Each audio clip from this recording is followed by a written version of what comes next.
સંસ્કારી નગરીની સાહિત્યિક ચેતનાને જીવંત રાખતા જયંતોમી સાહિત્ય સેવા ટ્રસ્ટ દ્વારા માસિક ઉપક્રમ સાહિત્ય કલરવ અંતર્ગત કાર્યક્રમ ક્રમાંક 51નું ભવ્ય આયોજન રાવપુરા સ્થિત ગવર્નમેન્ટ સર્વન્ટ હોલ ખાતે કરવામાં આવ્યું હતું।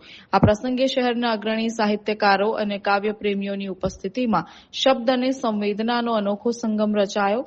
કાર્યક્રમના મુખ્ય વક્તા અને જાણીતા વિવેચક ડોક્ટર ગુણવંત વ્યાસે શબ્દની ખેતીને અર્થના ઉતારા વિષય પર મનનશીલ વ્યાખ્યાન આપ્યું હતું। તેમણે શબ્દને માનવ ચેતનાનું વાહક ગણાવતા સમજાવ્યું હતું કે સર્જકના અંતરમાં રહેલું શબ્દ બીજ કેવી રીતે વિવિધ સાહિત્યિક સ્વરૂપો ધારણ કરી અર્થના અનેક સ્તરો પ્રગટાવે છે। સાહિત્યમાં શબ્દનું મૂલ્ય તેની પાછળ રહેલ ગહન અનુભૂતિમાં સમાયેલું છે તેમ તેમણે ભારપૂર્વક જણાવ્યું હતું। વ્યાખ્યાન બાદ યોજાયેલ કવિ સંમેલનમાં શહેરના જાણીતા કવિઓ પ્રતિક બારોટ, કમલેશ વ્યાસ અને અમિત ટેલરે પોતાની તેજસ્વી રચનાઓનું પઠન કર્યું હતું।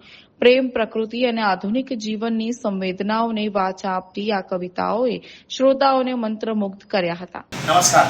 જયંતોમી સાહિત્ય સેવા ટ્રસ્ટ દ્વારા આજે તેનો 51મો કાર્યક્રમ, ગયા મહિને 50મો સુવર્ણ જયંતિ કાર્યક્રમ કર્યો અને આજે શબ્દોની ખેતી અને અર્થના ઉતારા આ વિષય ઉપર સાહિત્ય રસિકો માટે સુંદર વક્તવ્યનું આયોજન કર્યું છે, જેના વક્તા છે વિદ્વાન ગુજરાતી સાહિત્યના વક્તા ડૉક્ટર ગુણવંત વ્યાસ અને તે ઉપરાંત વડોદરાના 3 કવિઓની ઉત્તમ કવિતાઓ પણ આજે રજૂ થઈ, જેમાં કમલેશ વ્યાસ, સૂરજ, અમિત ટેલર અને પ્રતિક બારોટ તથા ભાવનગરથી પધારેલા શ્રી યોગેશ પંડ્યાની કવિતાઓ આજે રજૂ થઈ।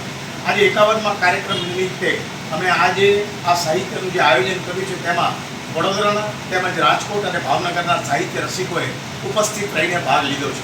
આપનો ખૂબ ખૂબ આભાર। હું હરીશ શાહ, પ્રમુખ જયંતોમી સાહિત્ય સેવા ટ્રસ્ટ।